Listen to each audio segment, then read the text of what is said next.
আসসালামু আলাইকুম ওয়া রাহমাতুল্লাহি ওয়া বারাকাতুহু। হামিদা ওয়া সাল্লি ওয়া সাল্লিম আম্মা বা'দ ফাআউযু বিল্লাহি মিনাশ শাইতানির রাজীম। বিসমিল্লাহির রহমানির রহিম। আমার দিন দরদি ইসলাম প্রিয় ভাই বোনেরা, আজকে আপনাদের সামনে একটি প্রশ্ন নিয়ে উপস্থিত হয়েছি। আমার এক ভাই প্রশ্ন করেছেন। প্রশ্নটি হলো যে উনি নামাজের অবস্থায় প্রায় সময় উনি চোখ বন্ধ করে ফেলেন খুশুখুজুর জন্য। এমত অবস্থায় কি উনি চোখ বন্ধ করে নামাজ পড়লে নামাজ ভঙ্গ হয়ে যাবে কিনা? তো প্রথমেই বলবো আমার ভাই, মূলত চোখ বন্ধ করে নামাজ পড়া যদি এটা নামাজ ভঙ্গের কারণ হয়ে যায় তাহলে নামাজ ভঙ্গ হয়ে যাবে। মূলত চোখ বন্ধ করে এটা নামাজ ভঙ্গের কোনো কারণের মধ্যেই পড়ে না।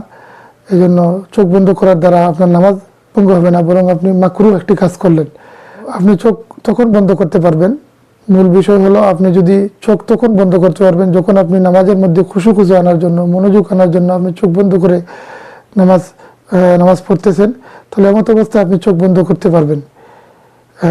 কেননা কারণ হচ্ছে হানাফি মাযহাবের মাসালা অনুযায়ী যে কোনো ব্যক্তি যদি খুজুর জন্য এবং দেয়ালের মধ্যে ছবি বা সামনে টিভি বা এমন কোনো নগ্ন কোনো বিষয় সামনে পড়ে গেছে, এমত অবস্থায় সে নামাজের মধ্যে তার খুজু আসছে না, বা অন্য চিন্তা অন্য ফিকির তার মাথার মধ্যে ঢুকে গিয়েছে, সে ওখান থেকে আসতে পারতেছে না, এমত অবস্থায় সে চোখ বন্ধ করে ধ্যান খেয়াল খুজু সে নামাজের মধ্যে এনেছে।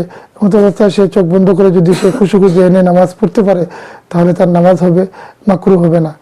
ওই রকম কোনো পরিস্থিতি না থাকে তাহলে আপনার সেজদার মধ্যে গিয়েও আপনার চোখ খুলে রাখতে হবে। এটাই মাসালা। আল্লাহ পাক রব্বুল আলামিন আমাদেরকে এই বিষয়ে বুঝে শুনে আমল করার তৌফিক দান করুন। ওয়া আখির দাওয়ানা আলহামদুলিল্লাহি রাব্বিল আলামিন।